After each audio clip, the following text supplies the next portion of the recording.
Everyone, welcome to my YouTube channel. I'm recording this to let you know what I follow in my life, because as you all know, our law is not that stricter which we expect. Every day the crimes which we see, it's disturbing, especially for women, especially for the girls that are not at all safe. So in such cases, what we have to do, we have to protect ourselves. No one gonna come, and if something happens, they will blame you. You have done this, then this that might happen. If you wouldn't have done, then that would not have been happen. So my request to all the females out there is, protect yourself.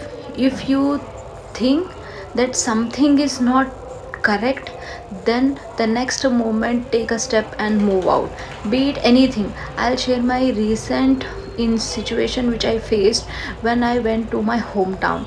I town गई तो मुझे shopping के लिए बाहर जाना था. जब मैंने ऑटो लिया, वो ऑटो शेयरिंग वाला नहीं था, बट वो ड्राइवर ने क्या किया, एक पर्सन ड्रंक पर्सन था और वो क्लियरली दिख रहा है कि वो ड्रंक है, फिर भी ऑटो ड्राइवर ने उसको अपने पास बिठाया. हम लोग लाइक 1-2 मिनट तक हम लोगों ने देखा, वो जो ड्रंक पर्सन था वो पीछे बार बार मुड़कर देख रहा था. अब ये केस में हम लोग कुछ नहीं कर सकते थे, और वो उसको बोल नहीं सकते थे कि उसको आप उतारो. तो ये केस में हमने क्या किया, हमने बोला साइड में रोक दो, हम उतर जाएंगे. हमें लाइक हमने हमारा माइंड चेंज किया है जाने का, तो हम लोग उतर जाएंगे. बिकॉज हम लोग वो टाइम पे कुछ आर्ग्यूमेंट नहीं कर सकते, और हम लोग ड्राइवर को फोर्स नहीं कर सकते कि आप जो ड्रंक पर्सन है उसको उतारने के लिए. तो हमने क्या किया, हम लोग खुद ही उतर गए. उतर के फिर हम लोग थोड़ा 1-2 लाइक हार्डली 2-3 स्टेप्स हम चले. तो उसके बाद वो ऑटो वाला फिर से आया.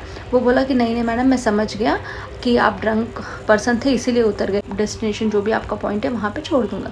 तो मैंने उनको एक ही पूछा, जब आपको पता था, जब आपको दिख रहा है वो ड्रंक पर्सन, तो आपको 10 रुपीज़ के लिए उनको क्यों बिठाया. तो वो मुझे क्लियरली बोल रहे हैं कि नहीं, ऐसा नहीं लगा कि मुझे वो ड्रंक है, जबकि वो पर्सन बैठ कर सामने बार बार पीछे मुड़ के देख रहा था. अब हम चाहे तो इशू भी कर सकते थे, पर नहीं, क्योंकि हमें पता है कि कुछ इशू करेंगे, यहाँ पे तो कोई प्रोटेक्ट करके करने वाला नहीं है, ना पुलिस हमें हेल्प करेगा ना कोई चीज़. अपना इतना लॉ सिस्टम ख़राब है कि हम लोग उनसे कुछ एक्सपेक्ट ही नहीं कर सकते. तो इस वजह से हम लोग खुद ही बैक स्टेप लेके उतर गए, क्योंकि हमें उनसे वो ड्रंक पर्सन से बहस नहीं करना था. क्योंकि अगर कुछ हो गया तो वो अपने कॉन्शियस में नहीं है, तो वो आपको कुछ भी कर सकता है. तो ये केस में हम लोग को खुद को प्रोटेक्ट करना है. तो मेरा एडवाइस सभी को यही है, अगर आपको ये सब में नहीं पढ़ना है तो खुद ही बैक स्टेप लेके खुद को प्रोटेक्ट करना है.